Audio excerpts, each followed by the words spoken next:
তো সামনে তো মনে হয় না আর কোনো পাহাড় আছে, এখন জাস্ট বাই রোড দিয়ে হয়তো বা লামাতে চলে যাব।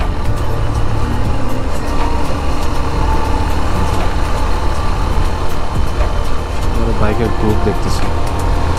আসলে ট্যুরে বের হলে খাওয়া দাওয়ার কোনো টাইম থাকে না, তো কখন লাঞ্চ করতেছি, কখন ডিনার করতেছি, কখন ব্রেকফাস্ট করতেছি, কোনো কিছুই নাই। যখন একটা সুইটেবল টাইম মনে হচ্ছে তখন। এই ক্ষুধা লাগছে সে অনেক আগে, তারপরে এখন খাচ্ছি না, মনেও পড়তেছে না, এত সুন্দর রাস্তা।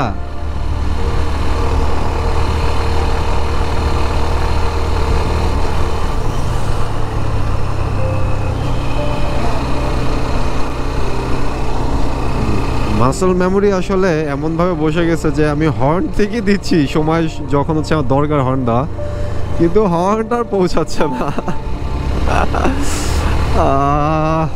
এখন ডিপার দিয়ে গাছ চালাচ্ছি, দিনের বেলাটা ডিপার কে বুঝবে আল্লাহ জানে। ফগ লাইট আছে, ফগ লাইটটা দেখার কথা, কিন্তু সবাই তো হর্নে ইউজ টু।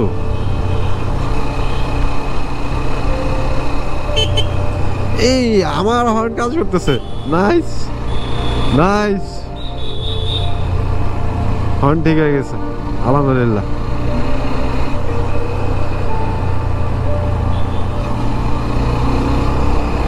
ওভারটেক দিয়ে দিতেই পারি।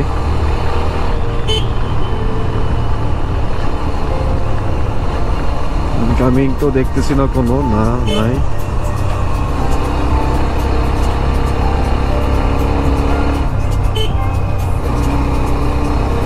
ও হো হো,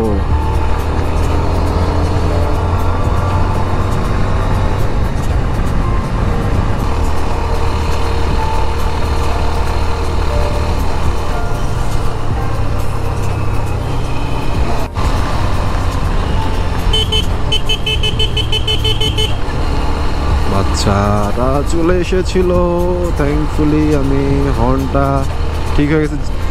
লাইক আল্লাহ যে একটা গুড প্ল্যানার সেটা আসলে এখন আবার প্রুফ হয়ে গেল। দেখেন এতক্ষণ কিন্তু আমার হর্ন কাজ করতেছিল না, ওরকম কোনো মেজর কোনো নিডও ছিল না, যাচ্ছিলাম হ্যাঁ, কিন্তু এই যে বাচ্চাটা রাস্তা পার হচ্ছিল এর 1 মিনিট আগে আমার হর্নটা ঠিক হয়ে গেছে। আমি প্রায় 25 থেকে 30 কিলো রাস্তা হর্ন ছাড়া চালাইছি। এই যে বাচ্চাটা যদি দৌড় দিত, হয়তো আমার এবিএস ছিল, ব্রেক ছিল, ব্রেক দিতে পারতাম, বাট আল্লাহ না করুক যদি না হতো, যদি মিস হতো কি হতো। আমি হর্ন দিছি, বাচ্চাটা একনলেজ করতে পারছে, অ্যান্ড দেন আর পার হয় নাই। সো থ্যাঙ্কস টু আল্লাহ এভাবে আমাকে প্লাস বাচ্চাটাকে সেভ করার জন্য।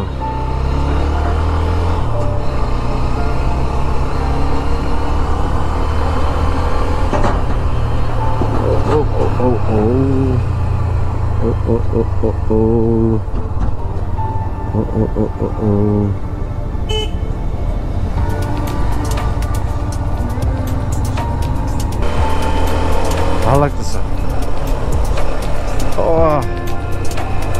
পিছন আর পিছন নাই, এমনি আমার পিছনে কিছু নাই, তারপরে তো এখন আরো নাই।